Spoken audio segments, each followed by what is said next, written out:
The CCJ was established on February 14, 2001 as part of the Treaty of Chaguaramas, establishing the Caribbean community.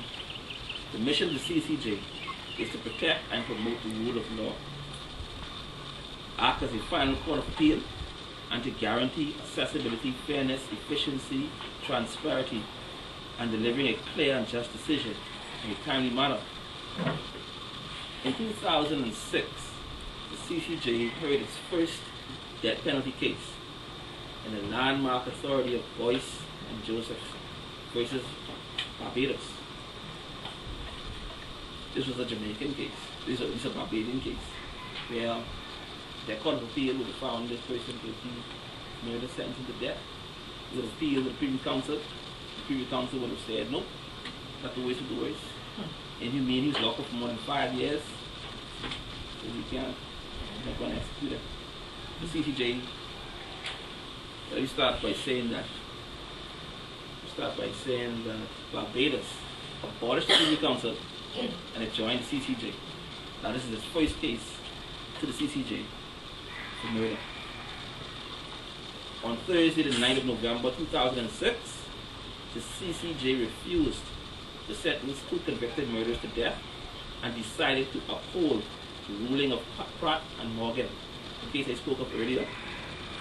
And it added that the Court of Appeal in Barbados was bound to follow the decision of the Privy Council, which established that the state under which the duty to delay execution pending the outcome of the process initiated before international human rights bodies.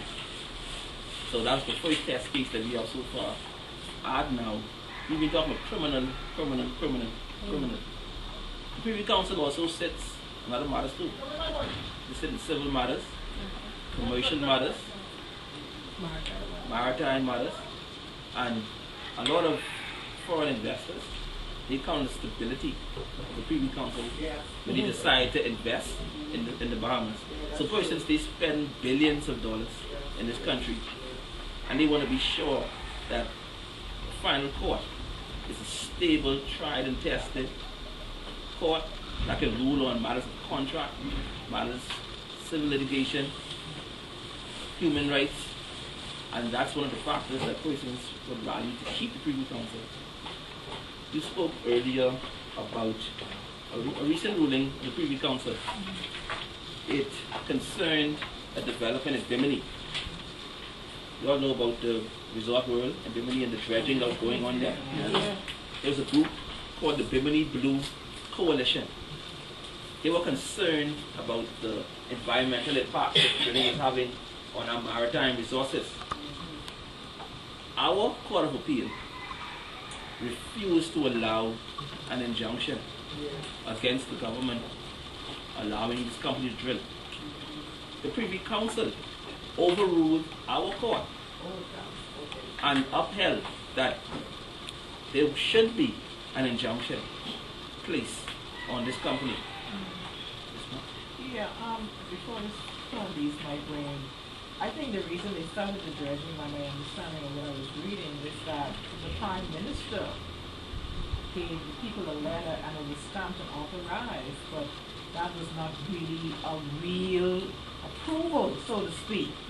And so maybe on that grounds, that could be part of the reason why it might have been overturned. Well, the grounds was one of, I think the main grounds was one that the Privy Council felt satisfied that the coalition had a good and arguable case. They argued about like you said, maybe the procedure was flawed. Right. And a lot of decision impacted was the environmental concerns. That was the major factor. So in those type of cases, you would see where if it wasn't for the Privy Council, we would have been ignored by our own courts.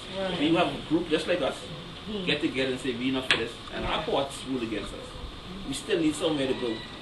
Impartial, cannot be influenced by our government, where we can bring an appeal. Because it's not going to always be murder. It's going to be other things. What's going to happen if a big company like Bahamas tries to do something that's going to negatively impact our country when they bring an action?